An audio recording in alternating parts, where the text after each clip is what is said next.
I'm excited for tonight, and the reason that I'm excited for tonight is because if you weren't here last time we met on the last Wednesday, we talked about launching into a new series on Jesus' life, and that's what we're going to be starting tonight. Is we're going to be talking about Jesus' life, and this is going to kind of be like part one to what we're doing through this series. And the whole reason for this series is because I think it's extremely important for you guys to understand a little bit more about Jesus than just a general understanding. I want you to understand how he lived and what he did while he was here. So I got to ask a question. Has anyone ever taken a tour of something? Anything? What are you taking a tour of?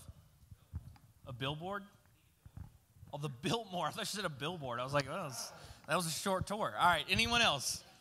Anyone else taking a tour of anything? Let's see. What are you taking a tour of? The middle school? Okay, yeah, that's an example. So I went to school at Johnson University for 2 years, and then I transferred to Liberty, and I finished up at Liberty. But when I was wanting to go there, I decided to go for one of these things called Seafall Weekend, which is college for a weekend. And I went a little bit early, and I called ahead, and I was like, hey, I really want to come down, and I want to check out the campus, and I wanted to see if I could get a tour. So they agreed, and I went early for Seafall Weekend because Seafall's really for high school students, and I was already going to be a junior in college, and I just really didn't want to be there with just a bunch of high schoolers. No offense, high schoolers. But anyway, so I went a little bit early, and I asked if I could have a tour of the campus, and they had some tours already planned for that day. So I get there early, and I'm waiting for my turn to go on the tour, and the main guy comes out, and there were a bunch of students there who were actually going to be given the tour, but the main guy who comes out, who's over like their student affairs or something like that, and he comes out and he says, here's your tour guides. You guys are going to be getting a view of campus. They're going to load you up on buses here in just a second, and then they'll take you to different buildings, and then you'll get out and you'll get to see the inside, walk you through, and show you where everything is. So they started calling off the names and just saying who was your tour guide. So like when they got to my name, they're like, Jacob, your tour guide is John. And like there's just like 10 students all dressed exactly the same, and they did not tell me who John was. So I was like, all right, I'm going with John. And like everybody was like, all right, go ahead and load up. And we're all going to these different vans, okay? And I don't know who John is. And I'm like wondering, who is John, and how am I going to find my way around this campus? And so I just kind of stood there and was like, I don't really know what to do. And finally, this one tour guide figured out it's John, turns around and he's like, hey, Jacob, you're with me. My name's John. Nice to meet you. And finally, I understand who John is, and I got to go on the bus and see around campus. But I tell you that story. I know it's just simple and short, but I tell you that story because I didn't understand who I was supposed to follow because I didn't know who John was. I knew the name of the person, but I didn't know who the person was, so I had no idea where to go or what to do. And a lot of us are in the exact same boat when it comes to our faith. We know who Jesus is, and we've heard his name before, but we don't know anything about him.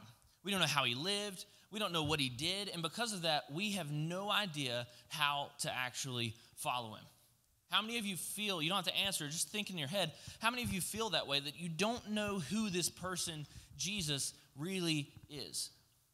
You've heard people say over and over again, follow Jesus. You've heard me say over and over again, follow Jesus. And so many of you are sitting there going, I don't even know who he is. I've heard his name before, but I don't even know who he is. See, because so many of us don't really know who Jesus is, we've made Jesus out to be like us. In a lot of ways, we've taken Jesus, and instead of walking in his image, we've created Jesus in ours. See, we've made Jesus to fit our opinions. We've made Jesus to fit what we want in life, what we believe about life. We've made him fit our worldviews. We've made him fit our ideologies. We've made him approve of the things that we approve of and hate the things that we hate. Because we've made Jesus in our image because we don't know who he is.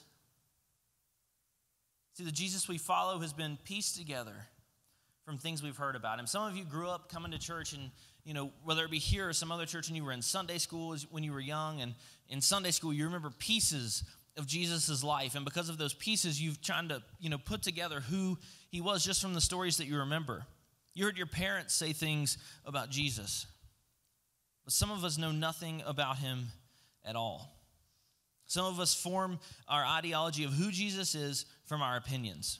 Because Jesus, how many of you in the room, don't answer again, I just want you to think for a second. How many of you, when you think about Jesus, Jesus aligns perfectly with your politics? How many of you in the room, when you think about Jesus, aligns perfectly with what you hate? How many of you, when you think about Jesus, he aligns perfectly with your theology? He thinks the same way you do. He's just like you. See, the reason we get to that place is because we don't know who he is. And that's why over the past few weeks, we've been talking about in staff meetings, myself, Richard, and Frank, and we decided that the best thing for us and our church is for us to walk through the life of Jesus. So if you're here on Sunday mornings, you're going to be hearing a lot of the things that we talk about on Sunday nights, but we're going to be going into some different things with it. We're going to be looking at the same stories, but we're going to make those stories more applicable to your life.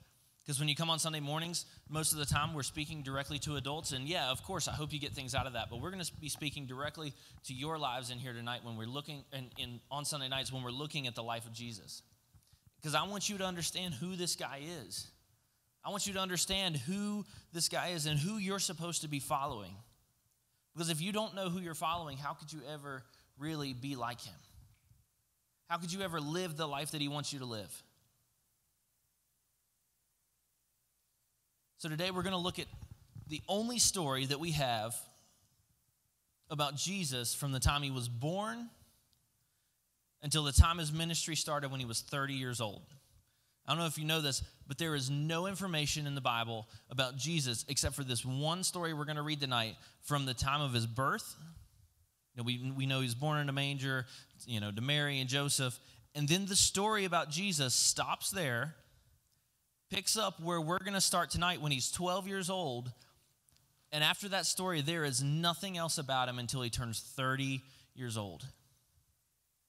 Nothing else about him. So it's kind of interesting that this story is just placed in here. And it's odd because it's an important story, but it's not anything elaborate, right?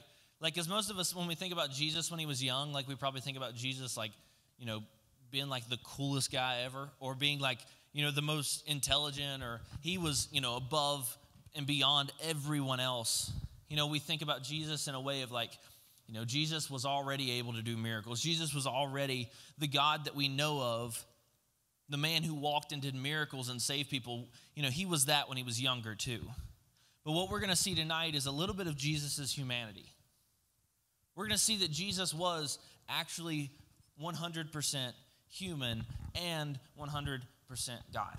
And see, that's hard for us to imagine, but I'm going to be honest. For me, most of my life, I've struggled with that idea and really just thought to myself, Jesus, when he was 12, when he was 13, whenever he was my age, regardless of where I was, he was still able to do all the things he could when he was older in life. He already knew all the things. It was easy for him to do all this stuff. But the reality is, Jesus is just like you and me, except for he did have that side of him that was God. But when he was younger, when he was 12 years old in this story, we're about to find out what he did. He literally went and listened to people speak. People taught Jesus. When he was young, people taught him. He didn't always have all this knowledge and this wisdom because he grew up just like you and me. That's why Jesus understands our weakness. Jesus understands the things that we go through because he went through them too. So let's look at this story tonight. And this comes from Luke chapter 2. So if you have a Bible, if you have something on your phone and you want to follow along, it comes from Luke chapter 2, and we're going to be starting in verse 41. And I'm going to read a little bit here. This starts in verse 41 of Luke chapter 2. Every year, his parents traveled to Jerusalem for the Passover festival. When he was 12 years old, they went up according to the custom of the festival. After those days were over, as they were returning, the boy Jesus stayed behind in Jerusalem, but his parents did not know. Assuming he was in the traveling party, they went a day's journey. Then they began looking for him among their relatives and friends. And when they did not find him, they returned to Jerusalem to search for him. So Jesus' family is here in this place for this thing called Passover. And Passover was a celebration of the fact that this nation of Israel was no longer slaves in Egypt. They were celebrating the fact that they were no longer there. So they would all come together and they would come to the same place to celebrate this. And that's what they were all going for. So they would travel in these massive groups of people to these places. So when Mary and Joseph left to go and travel back home, they just assumed that Jesus was probably part of their caravan, that they just assumed that he was there with them. But then when they began looking for him, suddenly they realized Jesus isn't here. And mind you, Jesus is 12 years old. How many of you in here are 12 years old? All right, 12 years old. So you guys are the same age as Jesus in this story. I find it so interesting just thinking about Mary and Joseph, like how nervous they must have been. Because the next verse, let me just go ahead and read just the next verse and then I'll stop. After 3 days, they found him in the temple. So like they looked for Jesus. One, they had to travel a whole day back, and then they looked for 3 days. So for 4 days, they had no idea where Jesus was. Parents in the room, you guys would be freaking out if you did not know where your child was for 20 minutes. But they didn't know for 4 days. And I'm like imagining Joseph especially because like, you know, for a lot of us as like Christians are, you know, sometimes when things get bad, we like, you know, we got to pray, right? Like I'm sure Joseph was like trying to avoid praying, right? Like I don't know about you all, but like when I would mess up when I was younger, I was like, I do not want to tell my dad what happened. Like I just do not want him to know. And Mary and Joseph just lost the Son of God. Like they have no idea where he is. And I'm wondering if they're like, Mary, you better not pray. Like do not tell him what happened. Like don't tell him, right? They've got to be freaking out. And it says after 3 days, they found him in the temple, sitting among the teachers, listening to them and asking them questions. And all those who heard him were astounded at his understanding and his answers. So again, I love this picture of Jesus' humanity. Jesus is sitting in the temple. When they finally go back and they finally find him, he's in the temple and he's asking questions and he's learning from the leaders there. This is Jesus. Right, like Jesus, like the one who died on the cross, the one who is God. Like he's sitting and listening and learning from the leaders. Yeah, it says that they're astonished at his understanding and his answers, but he's asking questions and learning. Jesus is. Like that blows my mind to think about that Jesus, God who comes down from heaven, is born as a baby. In my mind, I just have this idea that he just knew everything from the beginning. Like he just knew everything even when he was 4 or 5 years old. He already knew everything he needed to know. He was doing miracles. He was doing all this stuff. Jesus wasn't doing miracles. Jesus wasn't doing any of those things. Jesus didn't know all these things. Jesus was a normal 12-year-old growing up at that time, and he's sitting in the temple asking questions and learning. Jesus is. I love this picture of his humanity. Well, let's keep going. Luke chapter 2, verse 48. And it says, when his parents saw him, they were astonished. And his mother said to him, son, why have you treated us like this? Your father and I have been anxiously searching for you. Why were you searching for me? He asked them. Didn't you know that it was necessary for me to be in my father's house? But they did not understand what he said to them. Multiple other translations say something, instead of saying, you know, that didn't you know that it's necessary for me to be in my father's house? They say, didn't you know it's necessary for me to be part of my father's business? And see, it was customary in that day that the son in the household would grow up and do whatever the father did.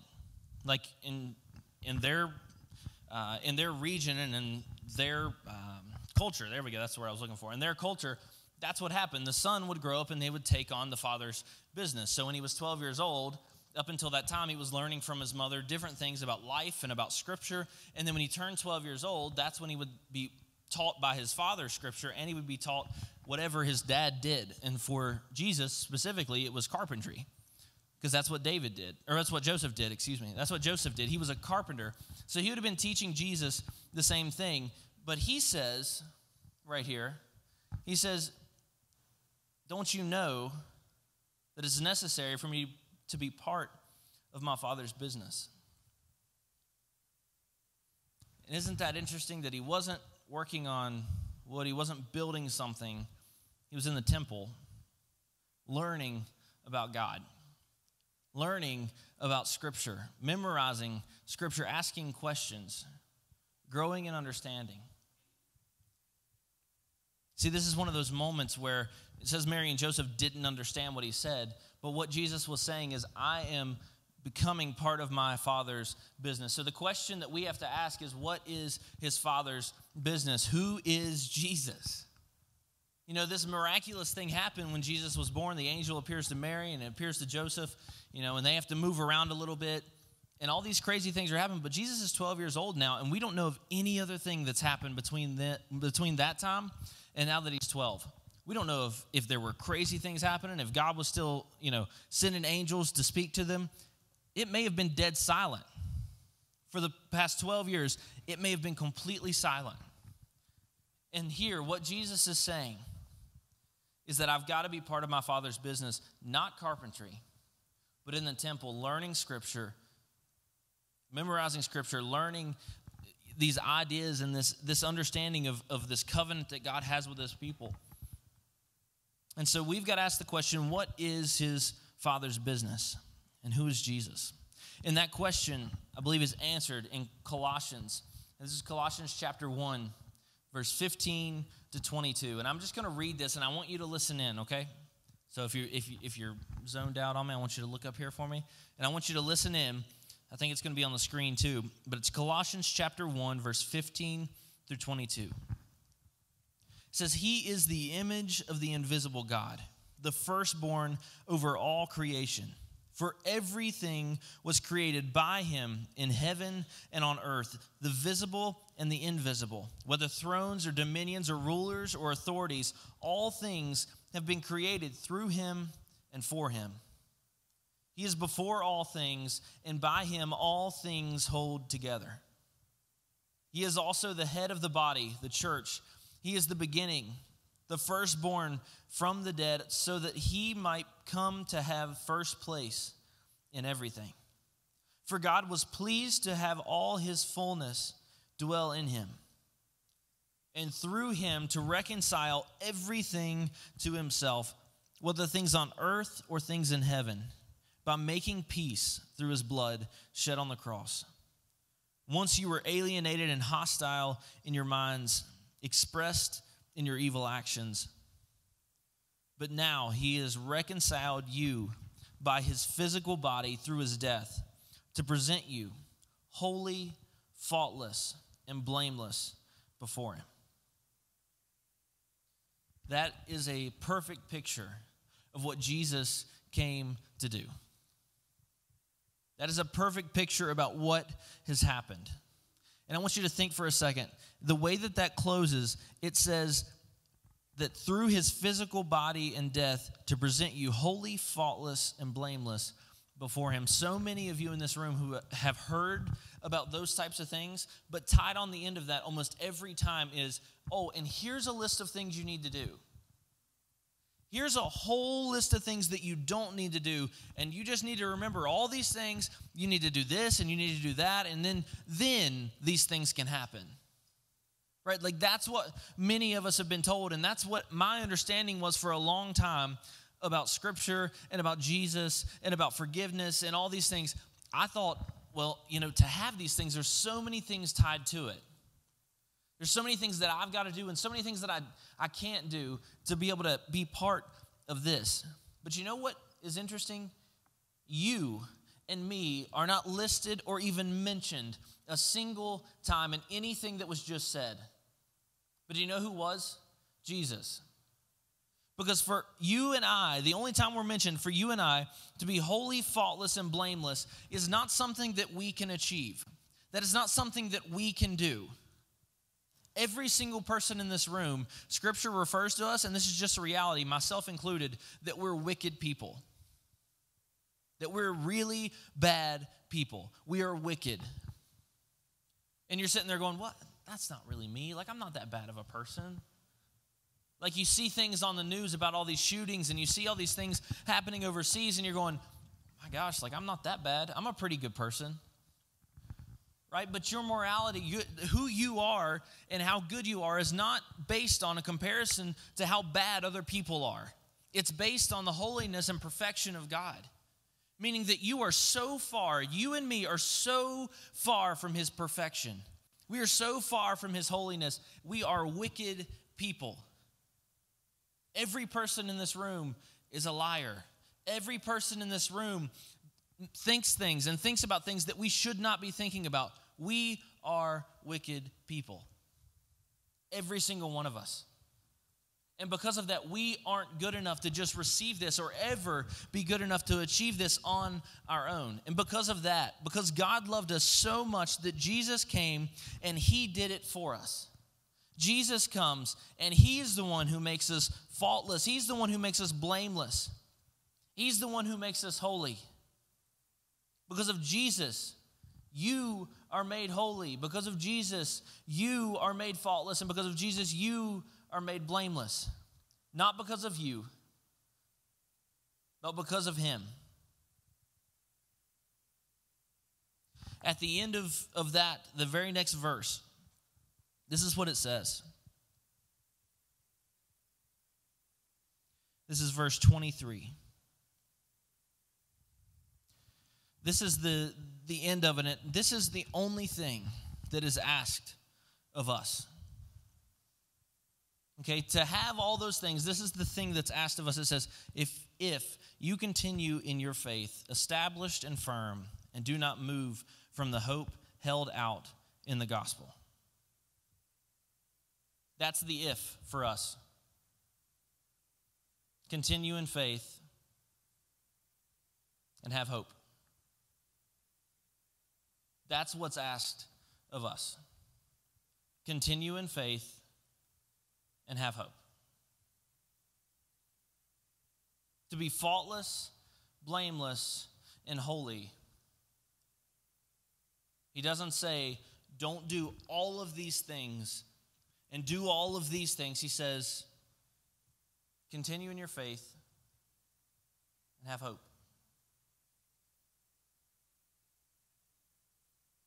And see, when we really grasp that, when we really understand what it means to continue in faith, meaning to trust, and when we really understand what it means to have hope.